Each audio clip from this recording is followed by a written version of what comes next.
Hi! அனைவருக்கும் sweet வணக்கம். சின்ன வயசுல நமக்கெல்லாம் அந்த அப்பா, அம்மாலாம் சொல்லி வளர்ப்பாங்கல்ல. அதாவது யார் வம்பு தும்புக்கும் போக்கூடாது, நல்ல புள்ளையா இருக்கணும், பொட்டாட்ட வெளிய போனோமா, எந்த பஞ்சாயத்துல ஈடுபடாம வீட்டுக்கு வந்தோமா, சேஃபா லைஃப்ப வந்து ரன் பண்ணணும்னு சொல்லிட்டு வீட்ல சொல்லி வளர்த்துருப்பாங்க இல்லைங்களா? இப்போ இது எல்லாத்துக்குமே எக்ஸாக்ட்டா பொருந்துற மாரி ஒரு நபர் வந்துட்டு தான் வாழ்க்கைய நடத்திட்டு இருந்திருக்காரு. அப்படி வாழ்க்கைய நடத்தின ஒருத்தருக்கு பார்த்தீங்கன்னா, ஒரு நாள் அவர் வீட்லயே வெளிலலாம் இல்ல. அவர் வீட்லயே ஒரு பயங்கரமான சம்பவம் அவருக்கு நடக்குது. அந்த சம்பவம் நடந்தப்போ, அவங்க வீட்ல யாருமே இல்லன்றது தான் வந்துட்டு இன்னொரு எக்ஸ்ட்ரா ஒரு கூடுதலான ஒரு தகவல். அப்படி ஒரு மாரி ஒரு சாந்த சொரூபியா இருந்த நபருக்கு அந்த அன்னைக்கு என்ன ஆச்சு? அந்த சம்பவத்திலருந்து அவரு தப்பிச்சாரா? தப்பிக்கலையா? கிட்டத்தட்ட ஒரு மாரி திக் திக் நிமிடங்கள் அப்டின்னே சொல்லலாம். அவ்வளோ ஒரு மாரி டென்ஷனாவும், பரபரப்பாவும் இருக்கும் இந்த ஒரு ரியல் லைஃப் இன்சிடென்ட்டு. ஸோ இன்னைக்கு ரொனால்ட் அப்படின்றவர பத்தி தான் பார்க்க போறோம். ஸோ அவருடைய வாழ்க்கையில ஒரு நாள், அது தவறுன்னு கூட சொல்ல முடியாது. ஒரு விஷயத்தால வந்துட்டு அவர் வாழ்க்கையே புரட்டி போட்ட ஒரு சம்பவம். ஸோ மேபி அத பத்தி தான் இன்னைக்கு பார்க்க போறோம். ஸோ பார்க்க ஆரம்பிச்சலாமா?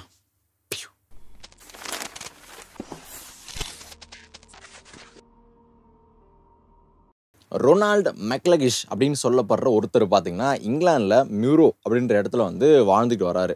இவர் ஆல்ரெடி நான் சொன்ன மாரி வந்துட்டு அந்த எல்லா கேரக்டரிஸ்டிக்ஸும் கொண்ட ஒரு சாந்த சொரூபியான ஒரு கேரக்டர் தான். யார் வம்பு தும்புக்கும் போமாட்டாரு, சைலன்ட்டா இருப்பாரு. இன்ஃபாக்ட் ஒரு நல்ல மனிதர்ன்னு சொல்லிட்டு சமூகத்தில பேர் எடுத்த ஒரு நபர் தான்.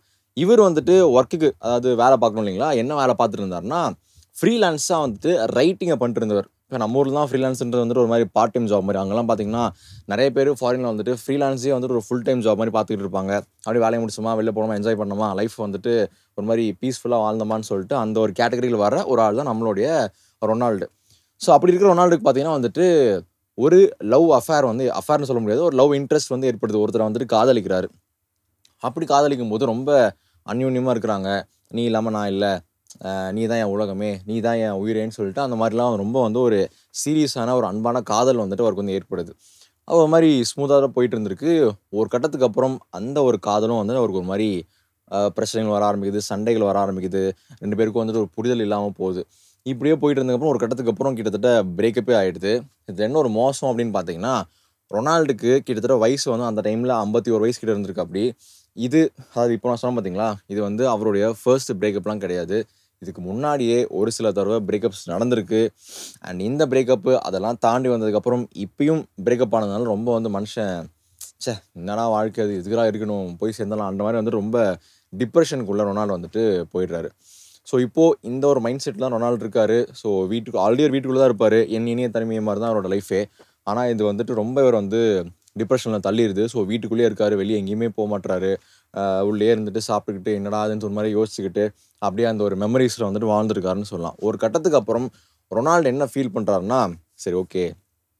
நம்ம எப்படியாச்சு இந்த ஒரு சிச்சுவேஷன்லேருந்து வெளிய வரணும். ஸோ, நம்ம என்ன பண்ணலாம் அப்படின்னா, வீட்ட ஃபர்ஸ்ட்டு கிளீன் பண்ணுவோம். மெயினா அ அவரோட ஆளு, அவங்க பேர் லாரான்னு சொல்றாங்க. ஸோ, லாராவுடைய நினப்பு எனக்கு வந்துட்டு வராத அளவுக்கு அவரோட பொருள்லாம் என்னலாம் இருக்கோ, அவர் வந்துட்டு அவங்க 2 பேரும் சேர்ந்து கிரியேட் பண்ண மெமரீஸ் இந்த ஃபோட்டோஸ்லாம் இருந்துச்சுன்னா, எல்லாத்தையும் அழிச்சு தூக்கி போட்டுருவோம்.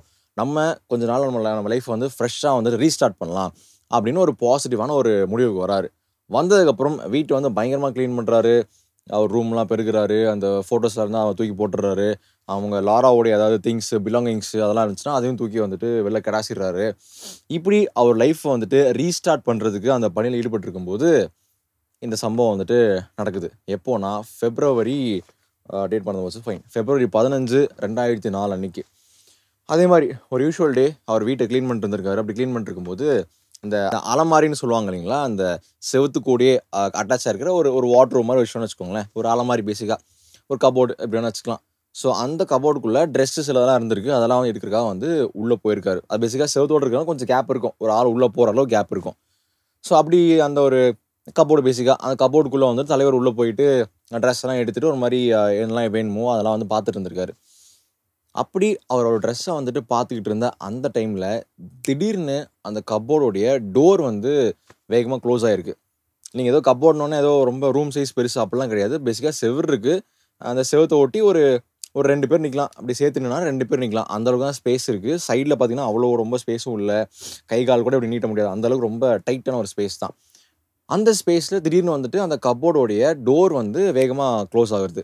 இப்போ உள்ள ஃபுரே இருட்டு. ஏன்னா, எதுவும் தெரியாது இல்லைங்களா? ஏன்னா கப்போர்ட்ல லைட்லாம் யாரும் வச்சிருக்க மாட்டாங்கல்ல.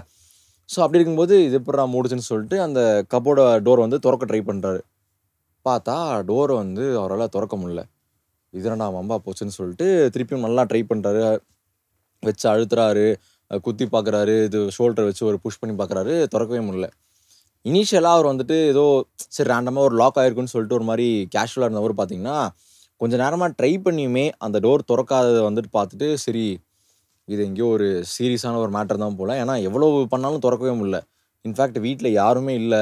அப்படி இருக்கும்போது யார் வெளியில் யாராவது லாக் பண்ணிட்டாங்களா? அப்படி யாரும் வீட்டில் யாருமே இல்லை, நான் மட்டும் தான் இருக்கேன். அப்புறம் எப்படி வெளியே லாக் ஆகிருக்கும், ஏதாவது ஜாம் ஆகிடுச்சா, ஒன்றுமே புரியாமல் வந்து உள்ள நின்றுட்டு இருந்திருக்காரு.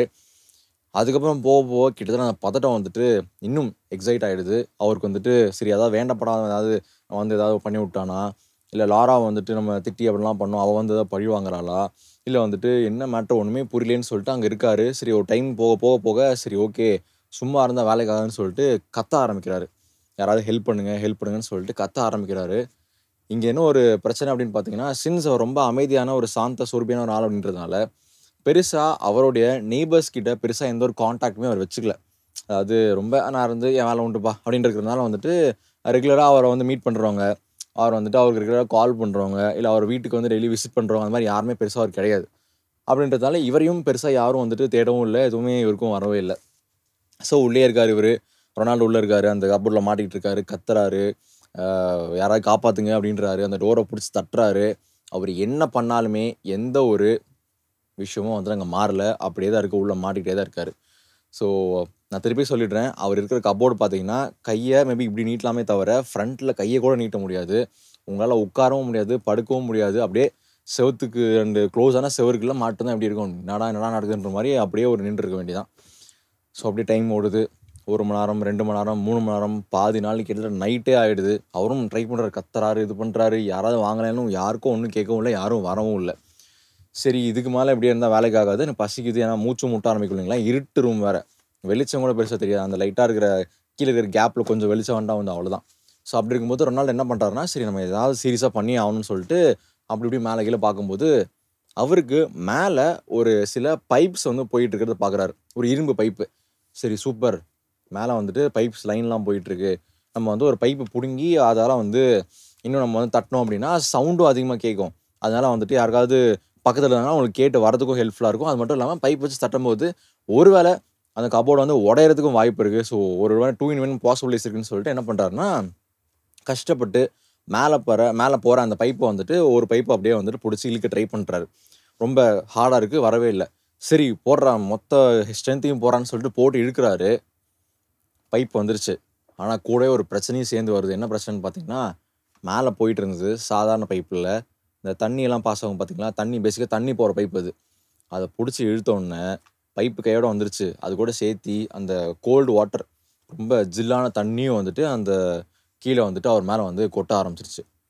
ஐய்யய்யோ! என்னடா இது சும்மா இருந்த இது வேலியில போறவன எடுத்து வேட்டில விட்ட மாரின்னு சொல்லிட்டு, இப்போ அது பாட்டுக்கு சும்மா இருந்திருக்கும். அத புடிச்சு இழுத்து இப்படி பண்றேன்னு சொல்லிட்டு எக்ஸ்ட்ரா வேற ஒரு காண்டாவுறாரு. சரி பரவால்ல. தண்ணி வந்தாலும் பரவால்ல நின்னுட்டே இருப்பேன்னு சொல்லிட்டு பேசிக்கா ஒரு ஃபால்ஸ் மாரின்னு வச்சுக்கோங்களேன். ஒரு ஷவர் மாரி மேலருந்து தண்ணி ஊத்திக்கிட்டே இருக்கு. இவரு உள்ள நின்னுட்டே இருக்காரு. திருப்பியும் கத்துறாரு. அந்த இரும்பு பைப் வச்சு அந்த டோர வந்து அடிக்க ட்ரை பண்றாரு. உடைக்கிறாரு. இது பண்றாரு. எது பண்ணியுமே அவரால அந்த இடத்துலருந்து வெளிய வர முடியல. அவர் கத்துறதோ, அவர் போடுற அந்த சவுண்டோ, அதையுமே யாராலயும் கேட்கவும் முடியல. யாரும் வரவும் இல்ல. ஸோ இப்படியே வந்துட்டு டைம் ஓடுது. கிட்டத்தட்ட நாட்களே வந்து கடக்க ஆரம்பிக்குது. ஸோ டே சொன்னேன் இல்லைங்களா? அடுத்த நாள் விடிஞ்சிருது. அடுத்து மதியம் வருது, சாயந்தரம் வருது. கொஞ்சம் கொஞ்சமா அவருடைய பாடி டெம்பரேச்சரும் வந்துட்டு குறைய ஆரம்பிக்குது. ஏன்னா ஆல்ரெடி ஃப்ரீசிங் வாட்டர் மேலேருந்து வருது. இவரு சாப்பிடல, தூங்கவும் முடியாது. ஹெல்ப்புக்கு கத்திக்கிட்டே இருக்காரு. எனர்ஜி உள்ள ஸ்பெண்ட் ஆகுது. கொஞ்சம் கொஞ்சமா அவருடைய அந்த ஸ்கின்னே ஒரு மாரி அந்த அந்த வெளுத்து போகுதுன்னு சொல்லுவாங்கல்ல, அந்த மாரி ஒரு மாரி ஒயிட்டா லைட்டிஷ் ப்ளூ மாரி மாற ஆரம்பிக்குது. அவரோட பாதத்திலிருந்து அந்த ஸ்கின்லாம் லைட்டா வந்து பீல் ஆக ஆரம்பிக்குது. டெம்பரேச்சர் குறையுது. அவரால ஒரு கட்டத்துக்கு அப்புறம் சரி, இப்படியே இது போச்சுன்னா நான் வந்து செத்து தான் போகணும்னு சொல்லிட்டு அந்த நிலைமைக்கு இருக்காரு. இருந்தாலும் கடைசியா அ ஒரு சில ட்ரை நம்ம பண்ணலாம், கத்தலாம், பண்ணலாம். திருப்பியும் அந்த கம்பி வச்சு வந்து அந்த டோர வந்து போட்டு தாக்கலாம்னு சொல்லிட்டு முடிஞ்ச அளவுக்கு அவருடைய அந்த எனர்ஜிய வச்சு சில விஷயங்கள்லாம் பண்றாரு. கட் பண்ணா, ஒரு வழியா பக்கத்து வீட்டுக்காரங்களுக்கு என்னமோ சவுண்ட் கேட்டுருது. சவுண்ட் கேட்டு போலீஸ்க்கு வந்து இன்ஃபார்ம் பண்ணிடுறாங்க. இது வந்து பக்கத்து வீட்ல ஒரு 2 நாளா வந்து எந்த நடமாட்டமும் இல்ல. யாரும் வரவும் இல்ல, போவும் இல்ல. ஆனா உள்ளுக்குள்ள ஏதோ வந்து சவுண்ட் கேட்குது. எங்களுக்கு போறதுக்கு பயமா இருக்கு. அப்படின்னு சொல்லிட்டு போலீஸ் சொன்னதுமே வந்து இப்போ போலீஸ் வந்துட்டு அங்கேருந்து வராங்க. வந்துட்டு வெளிய நின்னு பார்க்குறாங்க. வீடு இருக்கு. சரி வெளில இருந்து தட்டுறாங்க. ஹலோ யாரா இருக்கீங்களான்னு கேட்குறாங்க. பெருசா எந்த ரெஸ்பான்ஸுமே இல்ல. பார்த்தா லைட்டா டோர வந்து இது பண்ணி பார்க்குறாங்க. பார்த்தா டோர் திறந்துருது. சரி ரைட்டுன்னு உள்ள போய் பார்த்தா, வீடு ஃபுல்லா ஏதோ ஒரு வாய்க்காலுக்குள்ள பூந்த மாரி அவ்ளோ தண்ணி பரவி இருக்கு. அவ்ளோ தண்ணி போயிட்டு இருக்கு. இவங்களுக்குலாம் ஒண்ணுமே புரியல. ஏதாவது பாத்ரூம் டேப்பு கீப்பு க்ளோஸ் பண்ண மறந்துட்டாங்களா? என்ன இவ்ளோ தண்ணி வீடு ஃபுல்லா போயிட்டு இருக்கு? அப்படின்னு சொல்லிட்டு அவங்களுக்குமே ஷாக்கு. சரி ஓகே. அப்படி என்னடா பண்றதுன்னு பார்த்தா, சரி தண்ணி எங்கேருந்து வருதுன்னு பார்க்கலாம். அப்படின்னு பார்க்கும்போது, அப்படியே அந்த தண்ணி வர்ற அந்த டைரக்ஷன நோக்கி போறாங்க. போய் பார்த்தா, அது ஒரு ரூம்ல வந்து இருக்கு. ஆ மேல இருந்து ஒரு ஒரு கப்போர்டு பீரோ மாரி ஒரு ஒரு விஷயம் வந்துட்டு மேலேருந்து கீழ விழுந்து கிடக்குது. ஸோ, இப்போ உங்களுக்கு கனெக்ட் ஆகும்னு நெனைக்கிறேன். அவர் கப்போர்டு வந்து டக்குன்னு லாக் ஆச்சு இல்லைங்களா? அதுக்கு ரீசனே மேலேருந்து ஒரு பீரோ மாரி ஒரு விஷயம் வந்துட்டு கீழ விழுந்த காரணத்தினால தான். அது கீழ விழுந்தோனே அந்த கப்போர்டு லாக் ஆயிருக்கு. அந்த கப்போர்டுக்கு பக்கத்திலேயே வெளியிலேயே வந்துட்டு அந்த பீரோ விழுந்த காரணத்தினால அவரால அந்த டோரையும் தொறக்கவும் முடியல. ஜாம் ஆயிடுச்சு பேசிக்கா. ஸோ, அப்படி இருந்தது. அதெல்லாம் வந்து இப்போ போலீஸ் பார்க்குறாங்க. பார்த்ததுக்கப்புறம் அதுக்கு பின்னாடி ஒரு அந்த கப்போர்டு கீழ வந்து 2 கால் வந்து தெரியுறத பார்க்குறாங்க. ஸோ, பார்த்ததுமே போலீஸ் அலறி அடிச்சுட்டு அந்த அந்த போலீஸால 2 பேர் சேர்ந்துமே வந்துட்டு அந்த பீரோ நவுத்த முடியல. அவ்வளோ வெயிட்டா இருந்திருக்கு. ஸோ, ஒரு மாரி நவுத்தி விட்டு அதுக்கப்புறம் அந்த கப்போர்ட தொறந்தா அப்படின்னா, ரொனால்டு உயிரோட இல்ல. ரொனால்டு வந்துட்டு இறந்துட்டாரு. மேபி நம்ம சொல்லிக்கலாம். அந்த கதைகள்லாம் சொல்லுவாங்க இல்லைங்களா? போலீஸ் எப்பவுமே வந்துட்டு சம்பவம் முடிஞ்சதுக்கப்புறம் தான் வருவாங்கன்னு சொல்லிட்டு. ஸோ, அந்த மாரி தான் இந்த சீன்ல ஆயிடுச்சு. எனிவேஸ் அது போலீஸ் தப்பு இல்ல. ஸோ, அதுக்கப்புறம் ரொனால்டோட பாடிய வந்துட்டு வெளில எடுத்துட்டு போனாங்க. இது எல்லாருக்குமே வந்துட்டு பெரிய ஒரு ஷாக்கான ஒரு நியூஸா மாறுது.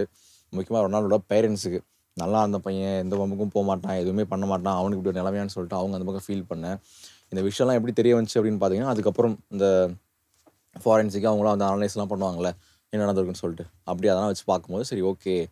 இப்படி தான் அவர் உள்ள லாக் ஆயிருக்காரு. இது வந்து எந்த ஒரு யாருமே இன்டென்ஷனலா பண்ணல. இட் ஹேப்பன்ட் அந்த மாரி தான் வந்துட்டு இந்த கேஸ் வந்து முடிச்சாங்க. எக்ஸாம்பிள் சொல்லணும்னா, நம்ம வந்து ஆல்ரெடி ஒரு இது பார்த்துருப்போம். ஒரு பையன் வந்து காருக்குள்ள வந்து போய் பெண்ட் ஆகி அவன் மாட்டியிருப்பான்னு சொல்லிட்டு கிட்டத்தட்ட சிமிலரான கேஸ் தான். எப்படி, எப்போ சாவு வரும்னே தெரியாது. ஆர் எப்போ எங்க டேஞ்சர் வரும்னே தெரியாது. ஸோ, இருக்கிற ஒவ்வொரு மினிட்ஸையும் வந்து ஹாப்பியா என்ஜாய் பண்ணுங்க. கொஞ்சம் எக்ஸ்ட்ரா கேர்ஃபுல்லா இருங்க. இதுதானே, அதுதான்னு சொல்லிட்டு அசால்ட்டா இருக்க வேணாம். ஏன்னா வந்துட்டு எந்த ஒரு விஷயமும் எப்படி வேணா கடைசியில மாத்தி விடலாம். ஸோ அவ்வளோதான். Be safe. A have a nice day. அவ்வளோதான் என்னோட கருத்து. So yeah, that's it for today. மீண்டும் உங்களை நாளை மற்றும் ஒரு வீடியோவில் சந்திக்கிறேன். Thank you. Bye bye.